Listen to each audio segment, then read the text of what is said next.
அருளாசீர் ஊடக நண்பர்களே, தவக்காலத்தின் 2ஆம் வாரத்திலே உங்களை அன்போடு அழைக்கின்றேன். ஒரு விதத்தில் மனிதர்கள் சுகங்களை தேடுகின்றவர்களாக, இன்பத்தை நாடுகின்றவர்களாக இருக்கின்றார்கள். சுகமான வாழ்வுதான் மகிழ்ச்சி என்று எண்ணி அந்த மகிழ்ச்சியை தருகின்ற, சுகத்தை தருகின்ற மனிதர்கள் பின்னே, பொருட்கள் பின்னே, சூழ்நிலைகள் சிக்கி வாழுகின்றவர்களை நாம் பார்க்கின்றோம். மனிதன் சுகத்தை தேடும் அதே வேளையில் துன்பத்தை தவிர்க்கின்றான் என்பதுதான் மறுக்க முடியாத ஒரு உண்மையாக இருக்கின்றது. காரணம், துன்பங்கள் சுகத்திற்கு தடைகளாக இருக்கின்றன என்று அவன் எண்ணுகின்றான். எப்பொழுது மனிதன் சுகத்தை மையப்படுத்தாமல் எது துன்பத்தை தருகின்றதோ, எது கடினமானதோ அதை செய்கின்ற பொழுது தன்னை சுற்றி இருக்கின்ற தடைகளை எல்லாம் உடைத்து ஒரு முழுமையான வாழ்க்கையை அவன் வாழ ஆரம்பிக்கின்றான். நமது முதுபெரும் தந்தை ஆபிரகாமும் அப்படித்தான் செய்தார்.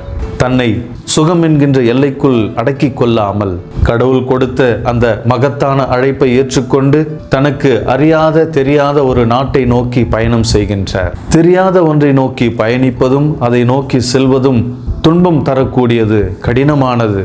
இதையெல்லாம் கடந்து செல்லுகின்ற பொழுதுதான் இறையாசீர் என்கின்ற கொடை நமக்காக காத்திருக்கின்றது. ஆபிரகாமுக்கும் இப்படிப்பட்ட ஒரு மிகப்பெரிய ஆசீர்வாதம் கிடைத்ததை நாம் பார்க்கின்றோம். அவருக்கு கிடைத்த மிகப்பெரிய ஒரு ஆசீர்வாதம், இறை நம்பிக்கையின் தந்தை என்று அவர் இறைவனால் உயர்த்தப்படுகின்றார்.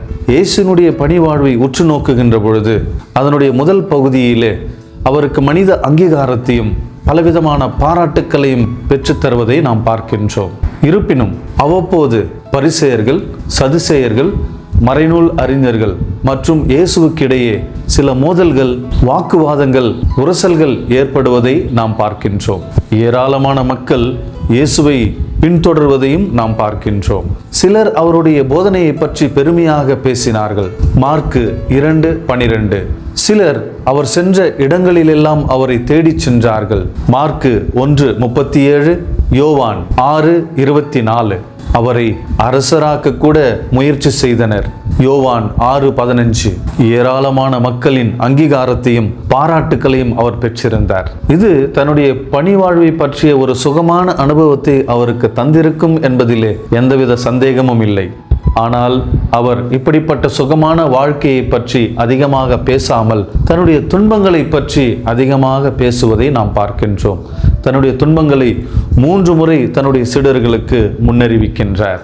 இது அவருடைய பணிவாழ்வின் மைய பகுதி. இதனுடைய ஆரம்ப புள்ளி அவருடைய தோற்றம் மாற்றம்தான். அவர் துன்பத்தை பற்றி அடிக்கடி பேசியது அவருடைய சீடர்களுக்கும் பிடிக்கவில்லை. பேதுரு இயேசுவை கடிந்து கொண்டார். இயேசுவை விட்டு மற்ற சீடர்கள் எல்லாம் பிரிந்து சென்றார்கள். இந்த தோற்ற மாற்றத்தின் வழியாக இயேசு பாதுகாப்பற்ற ஒரு வாழ்க்கை முறையின் தொடக்கத்தையும் தெளிவையும் முன்னறிவிப்பதை நாம் பார்க்கின்றோம். நம்முடைய வாழ்க்கையை சுகமாக வாழ்வது என்பது வேறு, அதை முழுமையாக வாழ்வது என்பது வேறு. சுகமாக வாழ்கின்ற பொழுது மகிழ்ச்சி கிடைக்கின்றது. ஆனால் அதிலே சில பிரச்சனைகள் ஒளிந்திருக்கின்றன. காலப்போக்கிலே இந்த பிரச்சனைகள் இந்த மகிழ்ச்சியை ஒன்றுமில்லாமல் ஆக்கிவிடுகின்றன. முழுமையாக வாழ்வது என்பது நமக்கு நாமே உருவாக்கி கொண்ட தடைகளை எல்லாம் உடைத்தெறிந்து மகிழ்ச்சியாக வாழ முயற்சிப்பதுதான் அதனுடைய அர்த்தம்.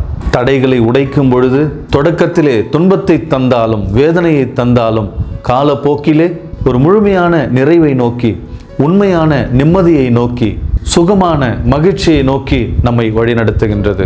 இதை ஆபிரகாம் செய்தார், இயேசு செய்தார், என் பவுலடிகளாரும் செய்தார்.